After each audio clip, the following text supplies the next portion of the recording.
Good morning class. Shri Deepchand Chaudhary महाविद्यालय से आज मनोविज्ञान में बीए सेकेंड ईयर में आपका जो नेक्स्ट मॉडल है, आपने फर्स्ट मॉडल पहली क्लास में देख लिया है, साइकोडायनामिक मॉडल। आज हमारा दूसरा मॉडल है जिसे हम लोग बोलते हैं व्यवहारिक और सामाजिक शिक्षण मॉडल, जिसे हम लोग इंग्लिश में बोलते हैं behavioural and social learning model. ठीक है, तो ये आपका मॉडल है आज का, इसे हमें स्टडी करना है। आधा हम आज करेंगे और आधा हम करेंगे कल की क्लास में। ठीक है, तो इसमें ये है। तो देखिए, जैसे कि हम बात करते हैं आपके बिहेवियरल मॉडल की, तो बिहेवियरल मॉडल में हम आपको पता होगा कि जो भी व्यक्ति व्यवहार सीखता है, इसमें केवल और केवल उसी की बात होती है। हमारे आसपास हम जन्म से लेकर मृत्यु तक अपने आसपास के लोगों से बहुत कुछ सीखते हैं। ठीक है, और वो जो सीखते हैं उसमें अगर हमारा कोई भी एक तरीके से त्रुटि आती है, कोई भी गलती होती है, तो उन चीज़ों को सुधारना होता है। अगर मान लीजिए अगर किसी पर्सन को एक नॉर्मल सी चीज़ से बहुत ज़्यादा मात्रा में डर लगता है, तो वो जो डर है वो नॉर्मल नहीं है, तो वहाँ पे सबसे अच्छा मॉडल यही काम करता है, जिसे हम लोग कहते हैं व्यवहारिक और सामाजिक शिक्षण मॉडल। और भी बहुत सारे हैं मॉडल, तो सभी यूजफुल हैं। आपका साइकोडायनामिक सबसे अच्छा मॉडल है, पहले नंबर पे आता है, जो सबसे ज़्यादा परसेंट में यूज होता है हर एक मेंटल पेशेंट पे। ठीक है, केस कोई भी हो लेकिन सबसे ज़्यादा यूज वही होता है। सेकंड नंबर पे आपका व्यवहारिक और सामाजिक शिक्षण मॉडल, ये भी अच्छा मॉडल है, जिसमें अपन लोग लर्निंग करा के किसी को भी सिखा सकते हैं। ठीक है, अब इसमें अगर हम बात करते हैं तो आपका जो कॉन्सेप्ट की अगर हम बात करें, तो ये जो आपका जो रूट है या उदय है, उसमें आपका सोशल लर्निंग मॉडल की बात होती है। तो हम आपको पहले बता चुके हैं कि हम जन्म से लेकर मृत्यु तक सीखते ही रहते हैं, बहुत कुछ सीखते हैं। जो भी हम सीखते हैं उसमें कुछ ना कुछ, अगर कुछ भी त्रुटिपूर्ण बिहेवियर होता है तो उसे हम सुधारते जरूर हैं। ठीक है, तो ये होता है। तो इसमें है व्यवहारात्मक प्रतिमान का पूर्ण, यानी कि उदय बात करें या रूट की बात करें, यही है। इसमें सबसे पहले थ्योरी पेवलोव की है, जो कि 1904 में आई थी। वैसे अगर हम बता दें तो जो आपके पेवलोव है वो मनोवैज्ञानिक नहीं थे, वो फिजिशियन थे, शारीरिक शास्त्री थे। ठीक है, तो फिजिशियन थे, मतलब एक तरीके से वो साइकोलॉजिस्ट नहीं थे, इसीलिए इनकी जो स्टडी है उसको मतलब वैल्यू तो दी जाती है, लेकिन एक तरीके से ऐसे फॉर्म में कि इसको बहुत ज़्यादा यूज तो पूरा तरीके से होता है, लेकिन इनको साइकोलॉजिस्ट ना होने की वजह से इनका जो रिवॉर्ड है, जो इनका पुरस्कार है, वो नहीं मिल पाया था।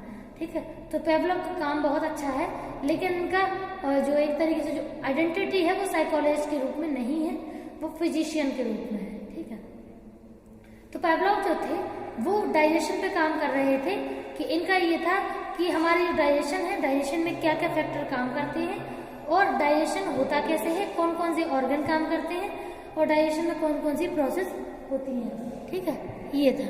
तो अब यहाँ पे इनके डाइजेशन में काम हो रहा था, लेकिन ऐसा कुछ कंडीशन हुई जिसमें इन्हें एक नई प्रकार की स्टडी मिली, जिसे साइकोलॉजिस्ट ने इन्होंने अपना नाम दिया उस स्टडी को कंडीशन रिफ्लेक्स। ठीक है, इसको ये नाम दिया था है। ठीक है, तो इसके लिए इनको अवार्ड तो मिला है, लेकिन एज फिजिशियन मिला है, साइकोलॉजिस्ट के रूप में नहीं मिला है। ठीक है, तो इसमें इनका जो था कंडीशन रिफ्लेक्स का मतलब होता है जब हम अपनी जिस इच्छा के अनुसार सामने वाले व्यक्ति से जो व्यवहार पाना चाहते हैं कि ये व्यक्ति इस परिस्थिति में यही व्यवहार करे, हमने डिसाइड कर लिया कि यही व्यवहार करे, और उसका वही व्यवहार कंडीशन रिफ्लेक्स कहलाता है। ये हम सभी लोग अपने पर्सनल लाइफ में यूज करते हैं। जैसे कि आपने देखा होगा, छोटे बच्चे जब कोई भी नई चीज़ हम उन्हें सिखाने की कोशिश करते हैं या पढ़ाते हैं जब हम उन्हें, और वो पढ़ते नहीं हैं, वो मना करते हैं पढ़ने के लिए, तो हम क्या करते हैं उस टाइम पे, हम उनसे ये बोलते हैं कि देखो अगर तुम पढ़ोगे तो तुम्हें हम चॉकलेट देंगे, या ये बना के खिलाएंगे, या वो मार्केट से मंगाएंगे, या ये खिलौना दिलाएंगे। तो ऐसे अपन लोग जब करते हैं तो यानी कि हमने एक परिस्थिति क्रिएट करी है, और हम चाहते हैं कि वो जो बच्चा है वो हम जैसा बिहेवियर चाहते हैं वैसा ही बिहेवियर प्रेजेंट करें। तो इसे कंडीशन रिफ्लेक्स कहते हैं, मतलब जो उसका रिफ्लेक्स है वो कंडीशनली निकल के आए। पेवलोव ने अपनी थ्योरी में बायोलॉजिकली भी चीज़ों को कंडीशन किया है, ऐसा नहीं केवल साइकोलॉजिकल चीज़ों को कंडीशन किया हो, बायोलॉजिकली भी चीज़ों को कंडीशन उन्होंने किया है। ठीक, इसके बाद है आपके थॉर्नडाइक की थ्योरी। तो थॉर्नडाइक की जो थ्योरी है वो 1905 के बाद ही आई है। अब इसका ईयर हमें कंफर्म नहीं है, ठीक है, आप लोग देख लीजिएगा गूगल से, तो ऑपरेंट कंडीशनिंग इनका नाम दिया। थॉर्नडाइक, पेवलोव और थॉर्नडाइक की थ्योरी जस्ट अपोजिट है। जैसे कि पेवलोव ने कंडीशन करके सिखाना बताया था कि हम शर्त के आधार पर सिखा सकते हैं, लेकिन थॉर्नडाइक ने कहा था कि व्यक्ति पूरे जीवन भर शर्त के आधार पर नहीं सीखता है, कभी कभी उसकी अपनी मर्जी भी उस सीखने में शामिल होती है कि वो सीखना चाहता है या नहीं सीखना चाहता है, ये उसकी अपनी मर्जी है। ठीक, तो ये होता है। तो इसमें थॉर्नडाइक का ये भी है। ओके, तो इसमें ये अब इसमें क्या बोल सकते हैं अपन लोग, हाँ, थॉर्नडाइक का जो मॉडल है ऑपरेंट कंडीशनिंग, इनका सिंपल सा कहना ये था कि व्यक्ति अपनी मर्जी से सीखता है, हमारे कहने या करने से कुछ नहीं होता है, हम कितना भी अपने जैसा व्यवहार निकलवाना चाहें लेकिन वो करेगा वही जो उसकी मर्जी होती है। ठीक है, इसके लिए इन्होंने क्या किया था, इन्होंने एक क्या बोलते हैं, जैसे कि पेवलोव की स्टडी की अगर बात करें तो उन्होंने कुत्ते को एक उसमें बंद किया, चैम्बर में, हाँ, बांध के रखा था। ठीक है, और उन्होंने उसके डाइजेशन को चेक करने के लिए उसको पूरा उस पर मशीनें वगैरह लगा के रखी थी। ठीक है, अब इसमें क्या हुआ, जब उन्होंने एक नई चीज नोटिस करी कि जैसे ही हम अंदर आते हैं और वो लाड़ श्राप करने लगता है कुत्ता, बल्कि लाड़ श्राप तो तब होना चाहिए जब हमारे सामने खाना हो, है ना। लाड़ तो तभी आती है जब खाना आए, ठीक है, जब खाने की खुशबू आए कुछ, लेकिन ऐसा तो नहीं है। जैसे ही वो रूम में एंटर करते थे वैसे ही वो लाड़ श्राप करने लगता था। इसका मतलब पेवलोव ने ये चीज देखी कि कुत्ता सीख गया है कि जब मैं आऊंगा तभी उसे खाना मिलेगा। ठीक है, तो यानी कि उनके पैरों की जो आवाज है उसको कुत्ता सुन लेता था और बस वो लाड़ श्राप करना शुरू कर देता था, वो समझ जाता था कि अब हमें खाना मिलेगा। ठीक है, तो यहाँ पे एक साइकोलॉजिकल फैक्टर निकल के आया कि उन्होंने फिर कंडीशन कई तरीके से किया है। उन्होंने बहुत सारे फैक्टर बताए हैं, जैसे मान लीजिए उन्होंने 10 से 20 ट्रायल कराए, सिखाया उसे।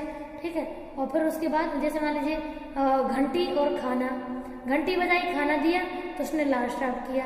ठीक है, बहुत टाइम तक फिर खाना दिया, घंटी बजाई, उसने लाड़ श्राप किया। ठीक है, ऐसे ऐसे बहुत ट्रायल के बाद बच्चा सीख गया कि जैसे ही घंटी बजेगी और उसे खाना मिलेगा वो लाड़ श्राप करना शुरू कर देता। फिर जैसे ही कुछ ट्रायल हो गया वो सीख गया तो घंटी, तो इन्होंने अब ये देखा कि अब हम केवल घंटी बजा रहे हैं तो हम चेक करेंगे सच में लाड़ श्राप घंटी पे कर रहा है कि खाने पे कर रहा है। तो उन्होंने घंटी बजाई और उसने लाड़ श्राप करना शुरू कर दिया।